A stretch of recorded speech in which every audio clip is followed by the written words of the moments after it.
대한민국의 정의로운 의인을 찾습니다. 명예전당 100인의 의인전 25번째 시간입니다. 저희가 11월 첫 인사 드리고 있는데요. 참 이게 달력 한 장 그냥 바꿨을 뿐인데 너무 추워지는 것 같아요. 이 스쳐가는 바람 속에서 문득문득 겨울이 느껴지는 그런 느낌 뭔지 아시죠?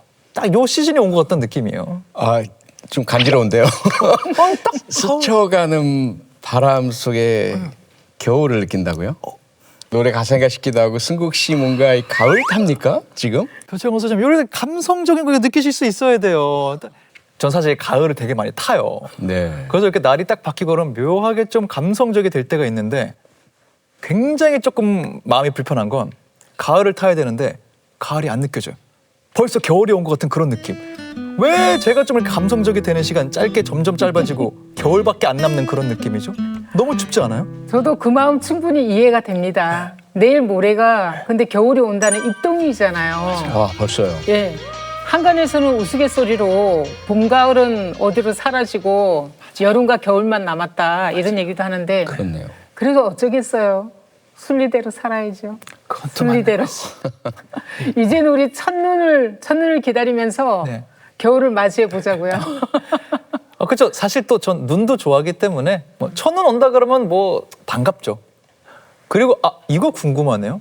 저 어릴 때만 해도 막 형 누나들이 이거 했거든요. 이게 봉숭아 물들여서 봉숭아 물. 그렇죠. 첫눈 올 때까지 이거 잘 유지하고 있으면 뭐 첫사랑이 이루어진대. 막 이런 거 하셨어요 다? 아니 근데 마침 제 추억을 얘기를 하는 것 같아요. 네. 대학 시절에 20대 네. 때 예, 친구들이랑 햇볕이 잘 드는 교실 창가에 모여가지고 서로 이렇게 손을 내미는 거예요. 네. 봉숭아 물이 어느 만큼 남아 있는지 네. 서로 비교하느라고. 그래서 깎지도 못하고 예, 그랬던 추억이 새록새록하네요. 사실 중학교, 고등학교, 대학 시절까지만 해도 우리 때는 휴대전화라는 게 없었잖아요. 그렇죠. 뭐 웬만하면 또 우리 젊은 시절에는 전화 없이 그냥 서로 그 중에 하나가 바로 야 우리 첫눈 내리는 날 뭐 서울 광화문 세종대왕 동상 앞에서 만나자 이랬었잖아요. 그렇죠. 근데 문제는 딱 저도 여러 번 경험이 있는데 정말 첫눈이 왔거든요. 약속 지켜야지. 로맨틱해. 12시 네. 달려가거든요. 안 와요. 혼자서 이게 뭐지? 차인 거예요 그러면? 나중에 도대체 어떻게 된 거야? 그러면 우리 동네는 첫눈 안 왔는데 눈 안 왔는데 뭐 이런 일들. 이 동네에 따라 다르거든요. 그렇죠. 근데 또 이렇게 추억 얘기하고 낭만을 얘기하다 보니까 꼭 찬바람 불고 첫눈 오는 거 오히려 반갑다. 꼭 그렇게 나쁘게 생각할 건 전혀 아닌 것 같아요. 오히려 지금 설레기 시작한 것 같습니다. 그리고 저희가 첫눈을 기다리는 마음 그대로 여러분, 의인들의 모습도 기다리고 있다는 거 명예전당 시청자분들 함께해 주시면 좋겠습니다. 그럼 저희는 오늘 첫 번째 의인을 만나기 위해서 멀리 경남 창원으로 가보겠습니다. 다리 위인 것 같죠 지금? 네, 교량 맞아요. 네. 사고가 났나요? 정차했으면 안 되죠 차가 저기. 위험한데? 비상등을 켜고 있는데 우와. 저 지금 저거 난간 바깥쪽이에요. 예, 바깥쪽에 예, 예. 여성이 계시죠? 왜 어쩌다가 이거 지금 어머, 뭐? 좀 자칫 잘못하면 정말로 그러니까요. 그러니까. 순간에 그냥 떨어질 수 있는 위치인데 저기. 네. 그래도 뭔가 지금 반응을 보이시는 것 같아요 조금씩. 대화를 좀 나누고 어딘가 가서 뭐 가져오시고요. 핸드폰인가요? 그러네요.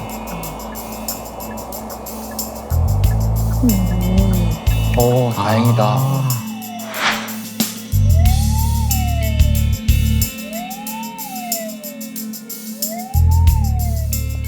한 시민분의 끈질긴 설득 덕분에 난간에 서 계시던 분이 마음을 돌리셨습니다. 지금 굉장히 중요한 일을 하셨는데 영상 속에 저 의인분 어떤 분인지 혹시 신원 파악은 됐나요? 네, 창원 소방본부에 근무하는 이보검 소방관이었습니다. 소방관이셨군요. 맞습니다. 그래서 사실 지나가면서 바로 이렇게 빨리 지나가다 보면 난간 밖에 사람이 있는지 없는지 모를 수도 있거든요. 아무래도 눈썰미가 있으시다 보니까 이걸 좀 상황 파악을 빨리 하셨던 것 같아요. 근데 뭐 짧게 우리가 영상을 봐서 그렇지 설득의 시간이 짧지는 않았을 것 같거든요. 네, 한 20분 정도 걸렸답니다. 지금 이 영상에는 다 담기지는 않았지만 이보금 소방관이 가서 먼저 이제 그 여성분에게 이제 설득을 했고요. 그 장면을 본 다른 시민들까지 합류해서 이게 설득을 했다고 합니다. 그러니까 한 분이 아니라 여러분들이 힘을 합쳐서 다른 항생명에게 큰 힘을 주었던 것 같아요. 근데 이런 영상 가끔 볼 때마다 그 생각을 해요. 이거는 정말로 육체적으로 누굴 구하는 일이 아니라 마음으로 이 사람을 설득해내야 되잖아요. 저분이 마음 먹고 돌아오셔야 되는 거니까 이쪽으로. 도대체 어떤 말을 해야 되는 걸까? 내가 공감하겠다 하는 마음만으로 이렇게 되는 건 아니잖아요. 어떤 말들을 해야 되나요? 저럴 때는. 사실 정답이 있다고 보기는 어렵고요. 네. 각자가 다르고 상황이 다르고 하기 때문에 괜히 아는 척하고 말을 건넸다가 오히려 저런 경우에 그분의 마음을 자극할 수도 있거든요. 그런데요. 좀 전에 이보금 소방관이라고 말씀 주셨잖아요. 네. 과연 이제 어떻게 하셨는지를 제가 확인을 해봤습니다. 네. 그랬더니 네. 이보금 소방관께서 다가가서 첫 마디가 중요하거든요. 그럼요. 그 여성분께 처음 던진 말이 오늘 하루 정말 많이 힘드셨죠? 라는 말씀이에요. 그러니까 그 말 속에서 구체적인 건 하나도 없잖아요. 맞아요. 네, 괜히 아는 체 하지도 않습니다. 다만 힘들다라는 것만큼은 내가 충분히 이해하고 있다, 공감한다. 그럼 상대방도 그 마음이 전달이 된다는 거죠. 그럼 일단은 멈칫하게 됩니다. 그 다음에 이어서 두 번째, 제가 다 들어드릴게요. 그러니까 우선 제 손부터 좀 잡아주세요. 이것도 대단히 이제 아주 뭐라 그럴까요? 교과서적인 정말 전문적으로 잘 세련되게 전달된 말이거든요. 이 내용 속에 가장 중요한 것은 뭐냐면 경청이죠.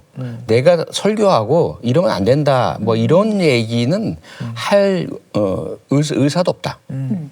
들어드리겠다. 당신 얼마나 힘드신지 뭔가 누구에게가 이야기하고 싶지 않으시겠느냐라는 거예요. 누구든지 사실 그렇거든요. 그래서 다 들어드리겠다라는 제안이었고요. 그다음에는 구체성인 거죠. 그냥 제가 뭘 어떻게 해드릴까요가 아니에요. 손 잡아주세요. 생각하고 뭐 이럴 여지가 있는 게 아니라 그냥 손만 잡아달라는 거죠. 그러니까 그런 부분들이 정말 잘하셨다. 그러면 여기서 이제 피해자가 느끼시는 거는 아, 내가 혼자가 아니구나. 세상 모두가 날 모르고 오해하고 이런 줄 알았는데 저 사람은 나를 이해하고 공감하고 나와 함께 해주고 있구나라는 이제 그런 걸 느끼는 거죠. 그래서 이런 구체적인 행동, 구체적인 도움 이런 부분들이 일단은 피해자로 하여금 그런 시도를 중단하게 만들고 이야기를 듣게 만들고 마음을 차츰 열게 된 거죠. 그래서 결국 내밀었던 소방관의 손을 잡고 구조에 동의를 하시게 된 겁니다. 그러니까 결국 공감과 위로라는 것 같은데 그런 생각은 들어요. 정말 알고 있지만 실제 그렇게 할 수 있을까? 말씀하신 대로 너무 맥락이 다르기 때문에 상상해 보셨어요? 저런 상황에 나는 어떻게 할 수 있겠다. 나는 나만 할 수 있을까 생각해 보셨어요? 저도 승국 씨 말씀에 진짜 굉장히 공감하는데요. 저런 상황이었을 때 공감과 위로를 같이 주면서 소통을 하면서 해서 해야 되는데 왜 죽으려고 그래? 죽기는 왜 죽어? 살아야지. 그냥 이렇게 직접적으로 이렇게 막 표현을 할 것 같아요. 그래서 굉장히 어려울 것 같은데 저도 들으면서 맞지 하면서 들었는데 근데 또 막상 저런 상황이 되면은 뭐랄까 이미 그분과 대화하려고 노력하지만 제 동공도 많이 흔들려 있을 것 같고 이런 관련한 도상훈련도 평소에 해놓으면 좋겠다라는 생각을 좀 하게 되기도 하네요. 이 소방관님 이름이 또 보검이어가지고 맞아요. 네. 굉장히 기억에 잘 남을 것 같아요. 맞아요. 사실 뭐 승국 씨 말씀이 되게 상당히 이제 중요한 부분이에요. 왜냐면 우리가 늘 언제나 진심은 통한다. 진심이 제일 중요하지. 대부분의 경우 99%는 맞지만 1% 아닌 경우가 있거든요. 그렇기 때문에 우리가 모든 사안에 대해서 다 전문가가 될 수는 없습니다. 혹시 내가 어떻게 이야기를 해야 도움이 될까 확실치 않으시다면 그냥 116에 먼저 전화하십시오. 혹은 1393. 네. 1393이요? 네, 1393은 자살 예방 긴급 전화번호입니다. 네네. 그래서 이 1393에 전화를 하시면 이 부분에 대해서 훈련받으신 전문가들이 이제 전화를 받아주시기 때문에 혹시라도 뭐 직접 그 요구조조와 뭐 이야기를 할 수 있다든지 아니면 그분께 조언을 받아서 내가 어떤 이야기를 건넨다든지 어떤 행동을 한다든지 그렇게 할 수 있으니까요. 전문가의 도움을 받으시는 게 가장 좋다. 네. 애니메이션 곰돌이푸의 유명한 인용구가 있죠. 매일이 행복하진 않지만 행복한 일은 매일 있어. 사회생활하는 우리 모두는 알잖아요. 하루하루가 행복감으로 가득한 거는 사실 불가능하다는 걸. 그래서 그 안에서 우리가 찾아낼 수 있는 행복, 친구와의 어떤 수다였을 수도 있고요. 내가 찾아낸 어떤 성취일 수도 있고, 나를 웃게 만드는 무엇일 수도 있고, 나를 행복하게 만드는 그 어떤 것을 찾아내서 하루하루 모두 우리 힘을 내며 살아갔으면 좋겠습니다.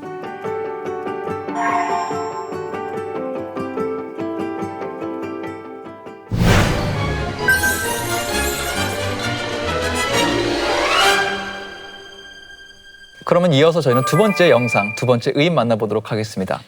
자칫 굉장히 위험할 수 있었던 상황이 담겨 있다고 하는데요. 어떤 일이었는지 충북 당진으로 갑니다. 어머, 뭐 시작하자마자 와, 흉기를 들고. 지금 이거 실내 들어가면 더 위험한데요? 손님이 많이 계시는데. 야, 이거 작정하고 온 것 같은데? 지금 다들 그래도 보셨고요. 손님 중에서 낯서는 분이 계셔서. 지금 칼을 뺏으셨어요.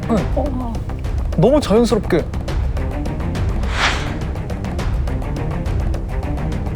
근데도 바로 난동을. 칼 다시 달라고. 네. 저런 분인데 손에 칼 계속 들고 있었으면 큰일 날 뻔했네요.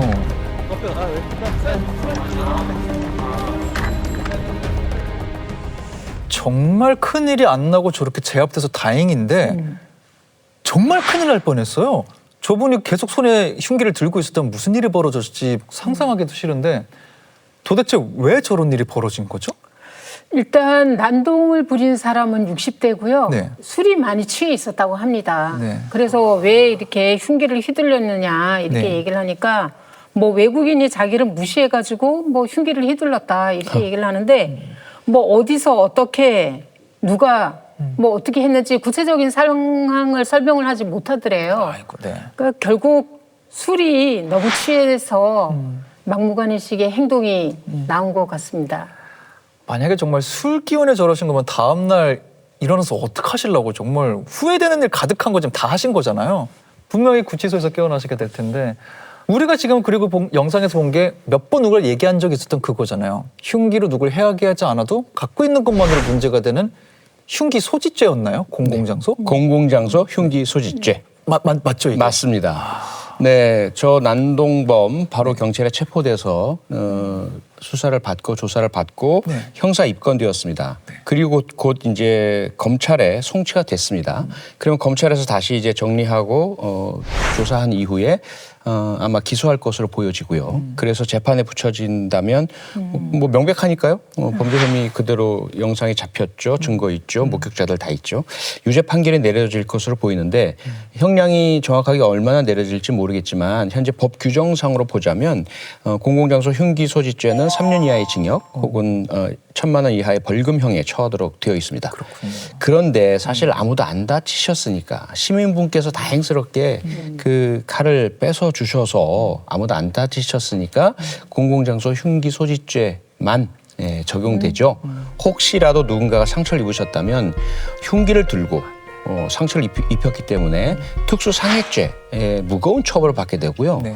혹여나 그런 일이 있어서는 안 되겠지만 혹시라도 누군가가 저 흉기로 인해서 목숨을 잃으셨다면 살인죄에 가장 무거운 극단적인 그런 처벌을 받을 수밖에 없는 상황 아니었겠습니까? 네. 저 흉기 난동범 자신의 흉기를 빼앗아 주신 시민분께 정말 본인 스스로도 감사해야 할 것입니다. 그러네요. 정말 더 큰 죄를 저지르지 않게 방지해 주신 거예요. 그럼요. 그리고 영상을 보면은 많은 분들이 계속 흉기 있는 걸 주시하고 있었는데 누구 하나 함부로 덤벼들지 않고 이렇게 지켜보고 있다가 기막힌 타이밍에 이분이 내려놨는지 뭔지 모르겠어요. 한 분이 뒤에 가서 쓱 칼을 뺏어왔거든요. 이건 굉장히 잘 대응하신 거라고 볼 수 있을까요? 100점 만점에 120점이죠. 아, 그래요? 네, 일반 시민분이신 것 같은데 어떻게 네. 저렇게 침착하게 잘 대응하셨을까 싶고요. 우선은 네. 흉기 든 사람이 들어서 저렇게 하면 네. 모든 사람은 기본적으로 불안하고 겁을 먹게 되어 있습니다. 맞아요. 네. 겁먹고 불안해지면 행동으로 옮겨지지가 않거든요. 얼어붙게 됩니다. 네. 그런데 상당히 침착하게 그 순간 내려놨는지 혹은 허술하게 들고 있었는지 모르겠지만 그 순간을 포착해서 흉기를 자연스럽게 뺏었고요. 그 다음에 또 잘하신 부분이 뭐냐면 그 이후에 그 흉기를 뺏긴 난동범이 계속 소리 지르고 흉기 달라고 요구했지 않습니까? 그런데 어느 한 분도 여기 같이 흥분하지 않으셨어요. 아주 모든 대응들을 침착하고 차분하고 평화적이고 그리고 결과적으로도 어느 누구도 다치지 않고 피해 입지 않으시는 이런 상황으로 마무리해 주신 거 정말 잘하셨습니다. 정말 100점 만점에 120점 맞네요. 네. 정답은 우리 모두 알고 있죠. 술은 적당히 마시는 게 가장 좋습니다. 모두가 알고 있지만 실천하기 어려서 그런데 이런 영상 보시면서 조금씩 실천의 의지를 다져보시면 좋을 것 같습니다. 그리고 거듭 식당에서 난동 부리는 가해자를 큰 피해 없이 정말 큰 사건으로 번지지 않도록 잘 제압해 주신 시민 여러분께도 다시 한번 감사드립니다.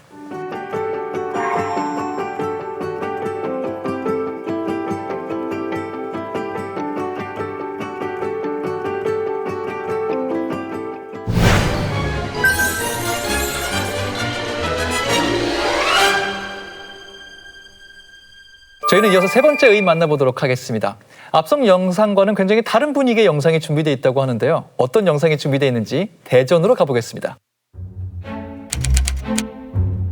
대낮에 어린인가요? 아, 예, 꼬마예요. 심부름 맞나? 귀엽다. 저한테 먼저 말을 했어요. 길을 잃어버린 것 같다고. 어이구. 할머니랑 누나랑 같이 가고 있었는데 길을 잃어버린 것 같다. 도와달라. 약간 이런 식으로 말을 했던 것 같아요. 물건을 사러 조금 온 게 놀란 것 아니라 같아 보였고 도움을 목소리가 요청해서. 작고 아무래도 좀 방금 다친 거다 보니까 좀 진정시키려고 혹시 먹고 싶은 거 있냐고 물어봐가지고 바나나 우유 하나 하는 것 같아요. 침착하게 또. 너무 어려가지고 사실 기대는 안 했는데 누나 번호를 알더라고요. 안 받길래 이런 상황인데 혹시 보면은 회신 한 번만 주실 수 있냐 이렇게 말씀을 드렸고 문자로. 저런 일이 네, 있었네. 그 이후에 경찰한테 정말 신고를 착하고 했던 것 멋지네요. 천사 네. 같아요. 아동 안전 지킴이 집. 지킴이 집? 저런 게 있군요. 같아요. 아무래도 학교 근처여가지고 아이들 오면은 잘 해주고 혹시 좀 위급 상황이 있거나 하면은 잘 달래주고 이렇게 말씀하신 것 같아요. 경찰관들이 왔네요. 아, 눈높이가 네. 어린아이랑 똑같아요. 그러네요. 그 짧은 모습에서도 또 이게 네네. 멋짐이 보이네요. 아, 만났네요. 어머니. 안아주네. 길 잃은 아이가 가족들을 만날 수 있도록 침착하게 그리고 따뜻하게 활동해준 아르바이트 학생의 CCTV 영상을 봤습니다. 정말로 저 안에서 그 심성이 느껴졌던 것 같아요. 아이가 놀랄까 봐 침착하게 우유도 사주고 정말 따뜻한 분을 만나봤던 것 같은데 조금 그래도 우리가 정리를 할 필요는 있을 것 같아요. 그 CCTV 위주로만 봤으니까요. 어떤 상황이었던 거죠? 저때 시간이 저녁 7시 무렵이었거든요. 네. 근데 10살 어린이가 그 편의점으로 들어왔어요. 할머니하고 누나하고 같이 길을 가다가 놓쳐서 잃어버렸다. 그런데 그 이야기를 들은 사람이 그 편의점에서 아르바이트하는 20대 학생이었습니다. 그래서 그 학생이 일단 안심시키기 위해 가지고 먹고 싶은 게 있으면 골라라 이렇게 얘기했더니까 10살 어린이가 가서 위에서 가장 맛있는 거 고르잖아요. 맞아요. 네. 그게 가장 요즘에 가장 뜨겁다는 핫하다는 바로 바나나 우유였습니다. 아, 그래요? 네. 아, 그 바나나 우유를 가져와가지고 네. 이제 스캔해서 네. 이제 자기 사비로 그걸 사주고 보호를 하고 있었던 거죠. 그러니까 그 침착함이 진짜 놀라운 것 같아요. 아이가 걱정할 수 있으니까 이게 별일 아니라고 만들어주는 거죠. 먹고 싶은 거 있으면 해요. 누나가 사줄게. 근데 영상에서 나왔지만 바로 연락이 닿아서 가족이 오고 이렇게 되지는 않았던 것 같아요. 예, 그렇습니다. 아이랑 이제 계속 얘기를 하다 보니까 이제 누나 핸드폰 번호가 생각이 났던 거예요.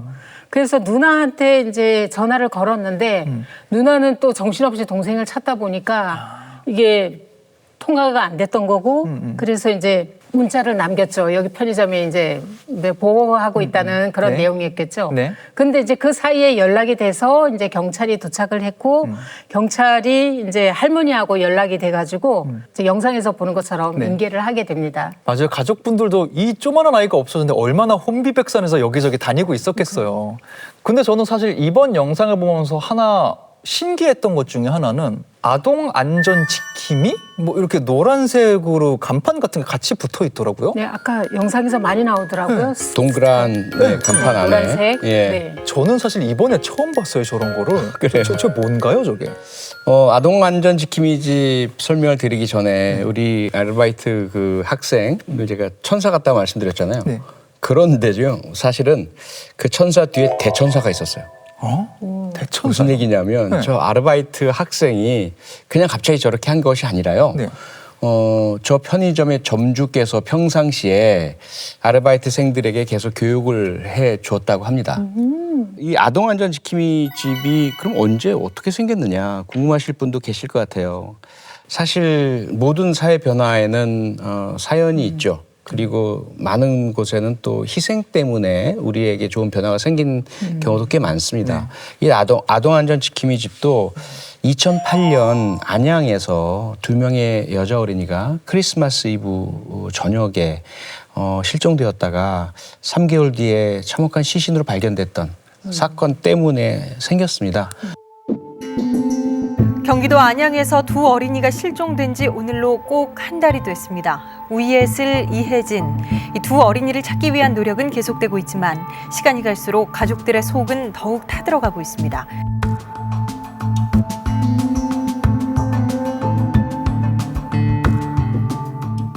그 당시 범인이 정성현이라는 정말 악마 같은 자였습니다. 아주 나쁜 의도로 아이들을 자기 집에 아픈 강아지가 있으니까 너희들이 와서 조금 돌봐주면 나을 것 같아. 이런 식으로 아이들의 착한 동심을 이용을 해서 데려가서 살해를 했던 사건인데 이 사건 때문에 우리가 주변에 도대체 누굴 믿어야 돼? 우리 아이들을 24시간 데리고 있을 수도 없고 그래서 우리 동네에서 함께 서로 아이들을 지키고 보호하자라는 그런 인식이 생겨나면서 아동안전지킴이 집이 생겼습니다. 근데 이게 시스템적으로 우리가 칭찬할 건 칭찬하지만 의인분 얘기를 안 하기는 어려울 것 같아요. 계속 거듭 말씀드리지만 편의점 안에 1차적으로 행동해준 그 아르바이트 해주신 분, 그분의 이 침착한 대응이 아주 평화로운 결말을 가져왔거든요. 이분에 대한 좀 정보는 우리가 알고 있는 게 있나요? 20대 대학생이라는 정도만 알려졌고요. 네. 왜냐하면 본인이 자신의 이름을 밝힌다거나 그러기를 원하지 않아가지고 그 정도만 알려졌습니다. 한 가지 반가운 소식은 있는데요. 바로 이 편의점의 본사에서 이 학생에게 포상하기로 했답니다. 이런 결말 우리가 기다리는 거거든요. 포상 잘 받으시면 좋겠어요. 좋은 회사네요. 네. 근데 이제 더구나 이 대학생도 똑같이 했던 말이 뭐냐. 네. 자기가 당연히 해야 할 일을 했을 뿐이다. 이렇게 답변을 했답니다. 우리 미래의 의인으로 네. 만날 수 있지 않을까 싶습니다. 그러네요. 네. 일단 언젠가 만나게 될 수도 있지만 미리 우리가 박수 드릴까요? 감사합니다.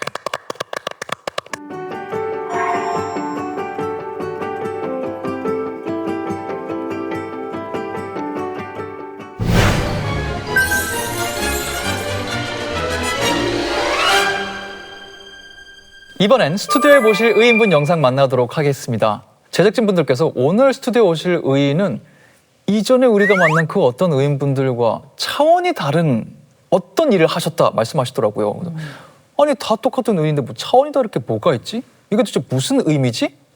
영상 한번 같이 보시겠습니다. 병원인가요? 수술실. 네.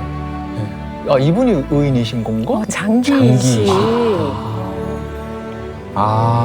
사후가 아니라 살아있을 때 예. 저걸 지금 한다는 거죠? 이런 모임이 있어요. 어머. 회장님이시구나. 그러시네요. 미소가 아주 선하시네요. 영상 속 주인공 새생명 나눔회 이태조 목사님 모셨습니다. 반갑습니다. 안녕하세요. 안녕하십니까. 반갑습니다. 제작진분들이 막 차원이 다르다 했던 뭐가 다 이해가 되는데 목사님께 일단 정확하게 저희도 이해하기 위해서 여쭙고 싶어요. 장기 기증이라는 단어는 우리가 다 익숙하게 들어봤단 말이에요. 근데 보통 듣는 게 뇌사 판정 받으신 분들이 사후에 이렇게 기증을 하시는 경우이던가 살아있을 때 한다 하더라도 내가 뇌사 상태가 아니고 생존해 있다 하더라도 내 가족을 위해서 지인을 위해서 이렇게 하시는 경우는 많아요. 드라마에서 보기도 했고. 근데 내가 사후 상태가 아니고 살아있는데 내 장기를 모르는 사람을 위해서 기증한다. 이게 맞는 거죠? 지금은 장기 이식법이 바뀌어가지고 생존 시 이렇게 장기를 기증하는 것이 너무 까다롭고 절차가 복잡합니다. 1991년부터 시작됐는데 초창기에는 생존 시 기증이 대다수였습니다. 그래서 그 당시에는 아무 조건 없이 모르는 분에게 자신의 장기를 이렇게 나누어 주는 것을 원칙으로 했습니다. 지금은 이 이식법이 바뀌다 보니까 생존 시는 어려워서 지금 내사 기정인으로 이렇게 법이 이렇게 바뀌었습니다. 그럼 이렇게 바뀌기 전에 생존했을 때 하던 장기 기증을 하신 분으로 우리가 스튜디오에 모시게 됐는데 쉽지 않아요. 내 지인도 아닌 누군가를 위해서 내 장기를 기증한다는 거는 머릿속으로나 가능한 거지 실제로 자 당신 차례입니다 하세요 했을 때 못할 것 같거든요. 그런 주인공 오셨어요. 이태조 목사님 어떤 분이신가요? 이태조 목사님은 벌써 신장과 간 이렇게 2번의 그 장기 기증을 하셨습니다. 그것도 생면 부지인 분에게 기증을 하셨고요. 이렇게 목사님처럼 이제 장기 기증을 생존 시에 장기 기증을 한 분들의 그 모임이 바로 새생명 나눔회가 있습니다. 네. 이태조 목사님은 그 새생명 나눔회의 회장을 맡고 계시고요. 이런 공로를 인정받아서 지난 9월 8일 날 보건복지부에서 주는 생명 나눔 유공자 표창도 받으셨습니다. 아 그러셨군요. 너무 축하드리고요. 생존 시의 장기 기증, 살아있을 때 장기 기증을 해야겠다. 어떻게 마음을 먹으셨던 건가요, 제일 처음에? 어느 겨울 이렇게 그 지적장애인 시설에 봉사활동을 갔다가 그곳에 있는 원생들이 손등이 뭐 때가 새까맣게 이렇게 끼은 것을 보고 그 시설에 근무하시는 스님에게 저분들 왜 이렇게 안 씻겠느냐 물어보니까 저분들이 지능은 어린아이와 같지만 몸은 성숙해서 어른과 같은데 사실 이게 벗겨놓고 빨가벗겨놓고 씻기기가 너무나 곤란하다. 그래서 그렇다라는 말씀을 주시길래 그러면 제 친구들하고 같이 가라 목욕 봉사를 한번 하겠다. 남자아이들을 전부 다 데리고 가서 목욕을 한번 시키겠다 해가지고 차를 타고 이제 목욕탕 가려고 하는데 선생님이 나오시더니만은 어느 한 아이는 데려가면 안 된다고 그래요. 왜 저 아이는 안 됩니까? 물어보니까 저 아이가 지금 혈액 투석을 받고 있는데 투석을 받고 있는데 물이라든가 이런 것이 이렇게 들어가면 감염이 되면 저 아이한테 해롭기 때문에 저 아이는 안 된다라는 그런 이야기를 들었습니다. 그래서 그때 처음으로 이제 신장병에 대해서 신부전증에 대해서 알게 되었고 그 아이가 이제 계속해서 혈액 투석을 받아야 되는데 데리고 다닐 선생님이 마땅치 않다고 하길래 그러면 제가 저 아이 데리고 병원에 이렇게 투석을 하는데 데리고 다니겠습니다. 그래서 이제 병원에 가서 투석하는 장면을 처음 봤습니다. 아이가 너무 힘들어하고 고통스러워하길래 병원에 있는 간호사님에게 물어보니 저 아이를 도울 수 있는 방법이 없느냐 물어보니까 누군가가 저 아이한테 신장을 하나 이렇게 제공을 하면 저 아이가 저 힘든 고통에서 벗어날 수 있다라고 하길래 그때 이렇게 신장을 이렇게 나누어 주기로 그래서 저 아이가 저 힘든 고통에서 아픔에서 벗어났으면 하는 그 마음을 갖게 됐습니다. 그 아이한테 이렇게 줄 날만을 많이 기다렸습니다. 결국은 그 아이에게는 주지는 못했습니다. 뭐가 좀 잘 안 맞았던 건가요? 처음에 이 장기증을 몰랐을 때는 그냥 주고 싶다면 그냥 주는 것으로 알고 있었는데 나중에 이렇게 알고 보니까 일단 혈액형이 맞아야 되고 또한 혈액형 안에 조직이 맞아야지만이 이렇게 서로 주고받을 수 있는 그러다 보니까 그 아이하고는 제가 이 조직이 맞지 않아서 결국은 그 아이한테는 주지 못하고 그 중구라고 하는 그 아이는 이듬해 1993년도에 합병적으로 이렇게 세상을 떴습니다. 그렇군요. 근데 이렇게 장기 기증에 대해서 이렇게 본인 의지가 강하더라도 가족들의 좀 반대가 있었을 것 같은데요. 가족들은 어떤 입장이셨는지요? 어머니께서 엄청 많이 반대를 하셨습니다. 저는 이렇게 교회를 다니고 어머니는 이렇게 절에 다니셨는데 어머니가 이렇게 말씀하시는 부처의 자비라든가 내가 지금 믿고 있는 예수의 사랑이라는 것이 정말 힘들어하고 어려운 그 환경 속에 있는 사람에게 뭔가 줄 수 있는 것을 주는 것이 그게 자비고 그게 사랑 아니겠습니까? 어머니 허락을 좀 해달라. 그래서 한 1년 정도 이렇게 어머니한테 간청을 해서 허락을 덕했습니다. 그 모든 과정을 거쳐서 93년도 정도로 알고 있습니다. 예. 첫 번째로 신장 이식을 하시게 됐어요. 네네. 이거는 어떻게 연결된 건가요? 부산 장기기증본부에서 연락이 왔습니다. 저랑 이렇게 조직이 맞는 그 환자가 한 명 이렇게 나타났는데 그 수술을 할 의향이 있느냐 이렇게 물어보길래 그러면 제가 하겠습니다라고 해서 어떤 여자분에게 이렇게 저희 신장을 나누어 주게 되었습니다.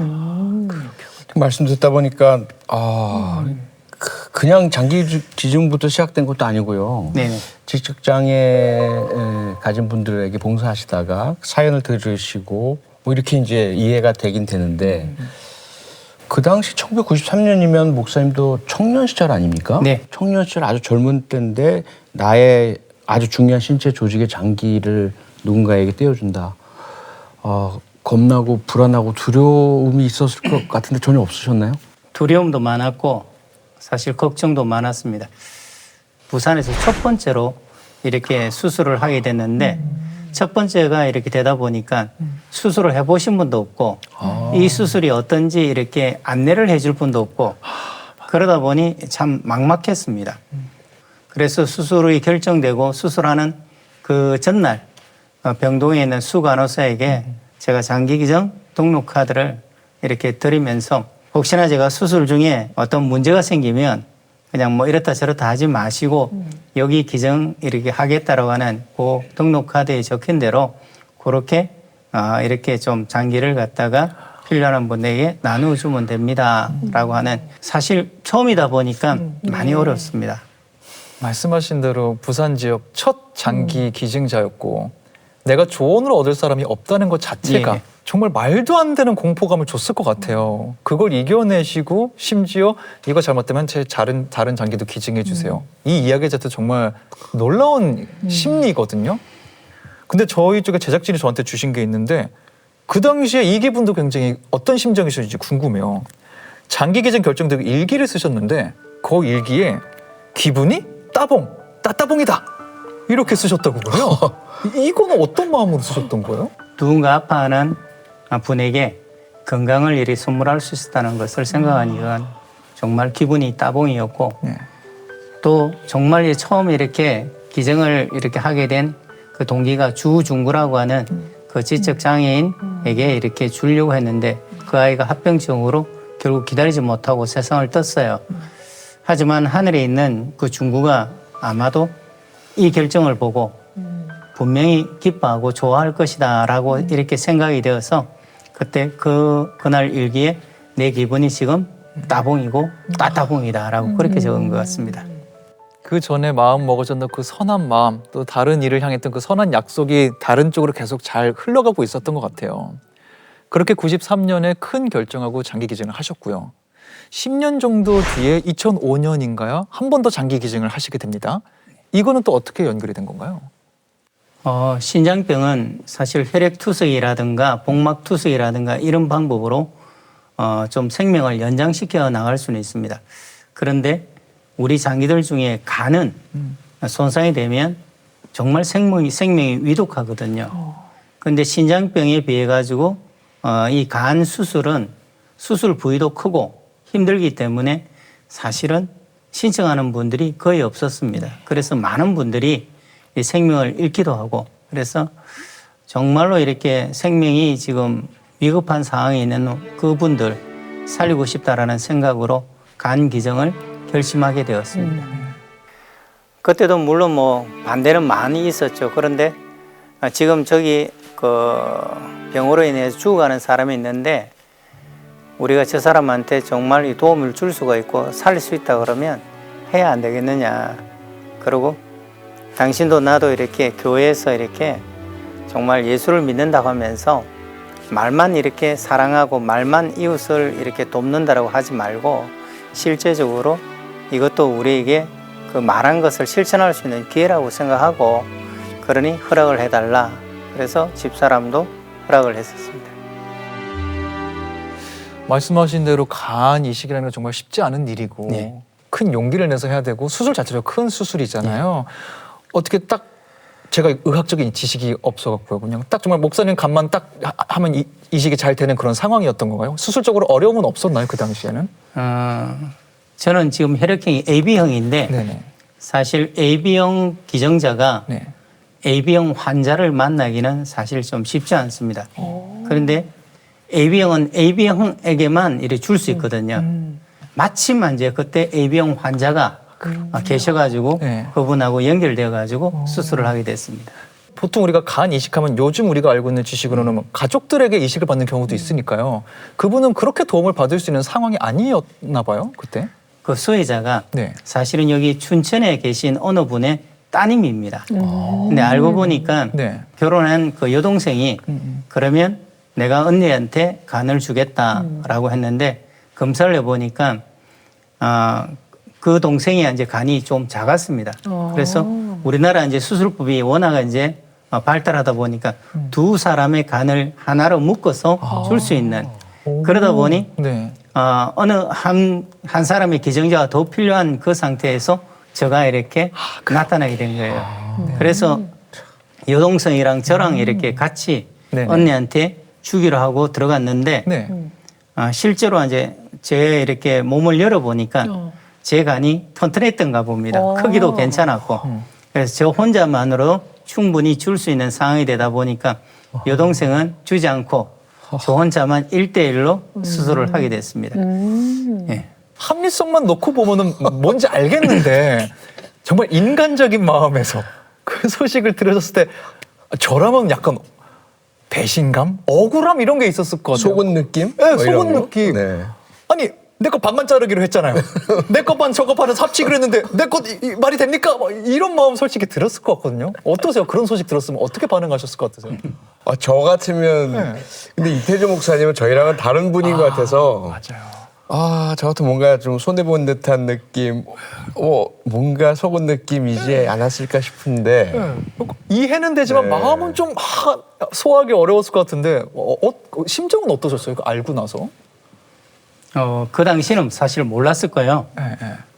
수술하고 난 1년 후에 그분이 찾아오셔서 말씀을 주셨기에 그런 이제 내용을 알게 되었습니다. 그러면서 내용을 듣고 보니까 오히려 저랑 1대1로 수술한 것이 더 좋았다. 오히려 그 여동생까지 이렇게 힘들게 하지 않아서 참 좋았다라는 생각이 들었습니다. 정말 마음이 대단히 넓으십니다. 차원이 다른 분이라는 생각이 듭니다. 진짜 성인의 반영이시네요. 대화를 들을수록 너무 이해가 되고 있어요. 예. 근데 다음 토크가 어떻게 될지 저도 굉장히 궁금한데 이건 좀 놀라운 게 써 있어요.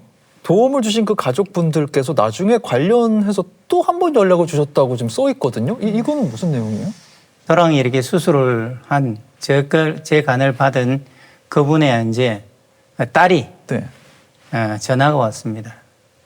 자신의 오빠, 그러니까 받은 분의 아들이죠. 네. 아들이 지금 죽어가고 있다. 아이고. 왜냐하면 그 아들이 사실은 엄마한테 주고 싶어도 줄 수 없는 신장이랑 간이 좋지 않아 가지고 병원에서 투병하고 있었습니다. 그러다 보니 그 엄마한테는 주지 못하는 그런 상태였는데 그 자신의 오빠가 지금 피를 쏟고 지금 죽어가고 있는데 목사님 죄송하지만 우리 오빠가 지금 죽어가고 있는데 오빠를 좀 살려주면 안 좋겠느냐. 엄마랑 조직이 맞으니 분명히 우리 오빠하고도 조직이 맞을 겁니다. 좀 살려달라. 그때는 사실은 사람이 옆에서 죽어간다는 이야기를 들으니 제가 수술했던 아산병원에 연락을 해봤습니다. 네. 다시 이렇게 수술을 할 수 있습니까? 지금 옆에서 지금 죽어가고 있다고 하니까 못 본 척 할 수는 없네요.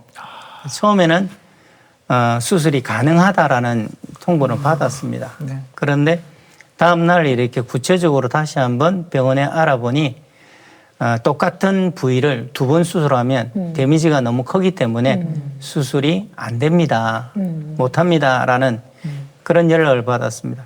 그런데 다행히 그 이제 뭐 피를 쏟았던 그 오빠가 색전술을 통해 가지고 사실 위기를 넘겼습니다. 그래서 그분도 이제 쉽게 말해 가지고 죽지 않고 저도 이래 수술을 하지 않게 되었습니다. 목사님 해주신 말씀 들으니까 이미 간 신장 한 번씩 기증하셨고요. 그만큼 몸도 많이 쓰시면서 살아오셨을 것 같은데 몸 건강은 잘 챙기고 계세요, 요즘? 건강을 많이 신경을 씁니다. 왜냐 그러면 주고 난 후에 건강이 안 좋아지면 이 장기 기증에 대해서 모두가 걱정하고 염려를 하기 때문에 오히려 주고 난 후에 건강을 더 이렇게 챙겨야지만이 건강하게 살아야지만이 네. 이 장기 기증에 대한 걱정이나 두려움들을 가지지 않을 것이다라고 생각을 했고 자전거 아시죠? 네. 네. 자전거를 타고 국토 종주를 했습니다. 서울에서 저 부산까지 네. 또 4대강 종주도 하고 예, 고성 거기서부터 네. 해서 네. 저기 통일 전망대. 정말 그까지 다 이렇게 그것하고 제주도도 와. 이렇게 일주도 하고 네. 그래서 자전거 그랜드 슬램도 이렇게 했습니다. 네.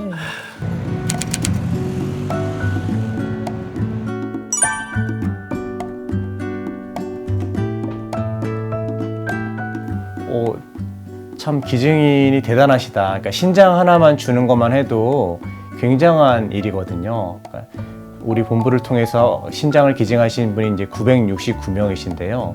그분 중에 한 분 들어가시는 것만 해도 대단한 일이신데 또 한 10여 년이 지난 다음에 간까지 남을 위해서 준다는 것은 굉장히 어려운 일이라고 생각이 들었어요. 그래서 저희 뭐 직원들이지만 장기 기증을 늘 접하는 직원들이지만 그 이태조 목사님의 그 헌신적인 모습에서 굉장히 감동을 받고 주변에도 저희가 이제 장기 기증의 사례를 이야기할 때 이태조 목사님의 이야기들을 많이 하고 있습니다.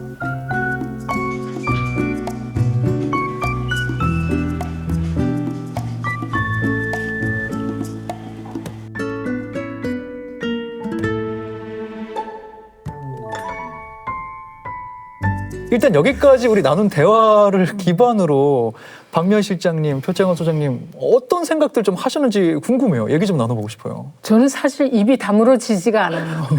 너무 상상도 못할 일이기 때문에 네. 그래서 저한테 하지 말아요. 늘 하는 얘기죠. 어떻게 할 건지 목사님이랑 똑같이 할 수 있는지 그 질문은 이제 진짜 피하고 싶습니다. 오늘은 그 질문 절대 하지 않겠습니다. 이거는 못해요. 이거 할 수가 없는 일이에요. 아, 이거. 뭐 저는 말을 드릴 말씀이 없네요. 그냥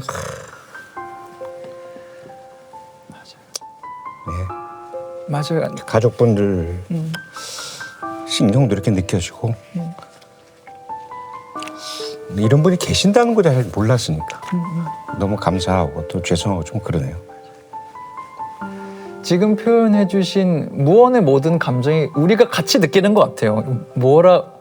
이거 우리가 뭐 평가를 할 일도 아닌 것 같고요. 뭐라 드릴 말씀이 없는 것 같아요. 정말 이 큰 건이 아니더라도 목사님께 도움받은 많은 분들께 목사님은 정말로 천사의 형상으로 나타나지 않았을까라는 생각이 좀 들기도 합니다. 간 신장 이식하셨잖아요. 어떤 기회가 있어서 또 뭔가 내가 기증을 할 수 있다, 장기를 기증할 수 있다. 또 하실 거예요? 좀 부끄럽고 네. 얼굴떡은 이야기일지도 모르겠지만 저뿐만 아니라 저희 새생명 나눔의 회원들께서는 가지고 있는 여러 가지 소원 중에 하나가 불의의 사고로 내가 수술한 곳을 다쳐서 세상을 떠고 싶다. 그런 이야기를 많이 합니다. 왜 그런가 하니 수술하지 않은 곳은 아직까지 누군가에게 줄 수 있고 사용할 수 있으니 수술한 곳 다쳐서 세상을 떠고 싶다라는 그런 마음들을 가지고 계십니다. 끝까지 환우들을 위해서 정말 이렇게 자신의 것을 주고자 하는 그런 마음들을 다 갖고 계십니다. 예.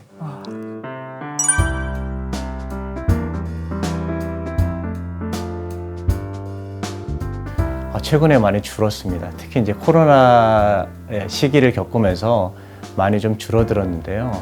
여러 가지 뭐 이슈들이 있긴 한데 장기 기증 등록이 사실 그 실제로 기증으로 이어질 수 있는 가능성이 많거든요. 그러니까 기증자가 기증 상황이 발생했을 때요, 가족들이 기증을 결정하는데 굉장히 어렵다고 해요. 왜냐하면 이제 생전에 뜻을 밝혀놓지 않았기 때문에 온전히 이제 남겨진 유가족들이 그 기증을 결정해야 될 몫을 받게 되는데요.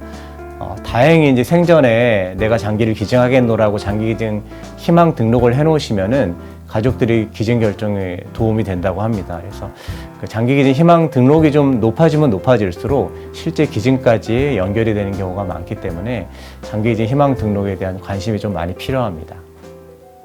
우리 주변에는 사실 병으로 인해 가지고 힘들어하는 이웃들이 많습니다.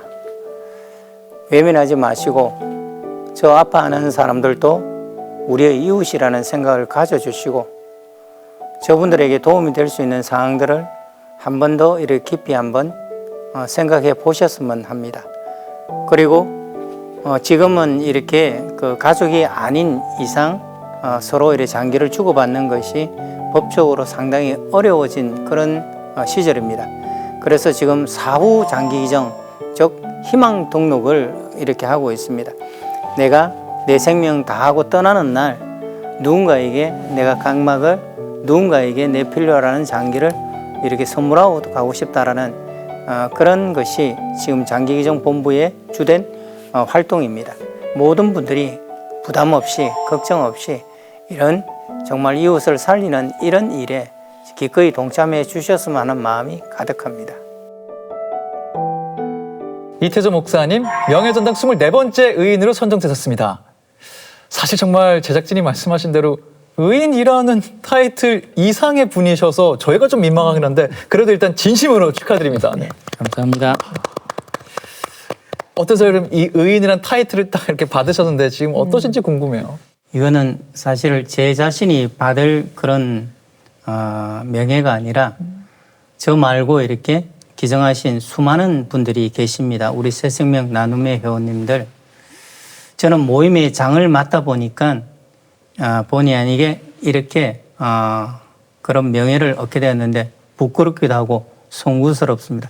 그러나 저 말고도 이런 일을 하신 분이 많이 있다는 것을 꼭 기억하고 여러분께서 그분들에게 진심 어린 박수를 보내주셨으면 하는 마음이 가득합니다.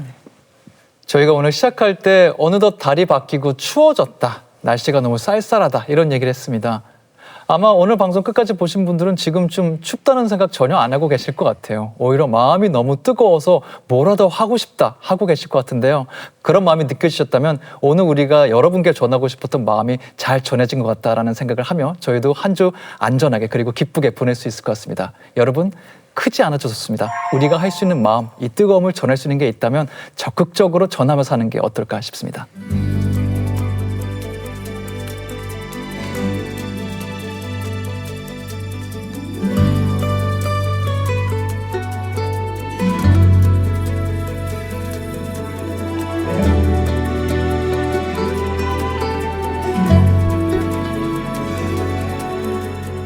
대한민국 5천만 국민 모두가 정의로운 의인이 될 때까지, 대한민국이 의인이 필요하지 않은 사회가 될 때까지 명예전당 불은 계속 밝히고 있겠습니다. 저희는 다음 주에 인사드리겠습니다. 감사합니다. 고맙습니다 오늘. 아주 너무너무 감사합니다. 정말 고생하셨습니다.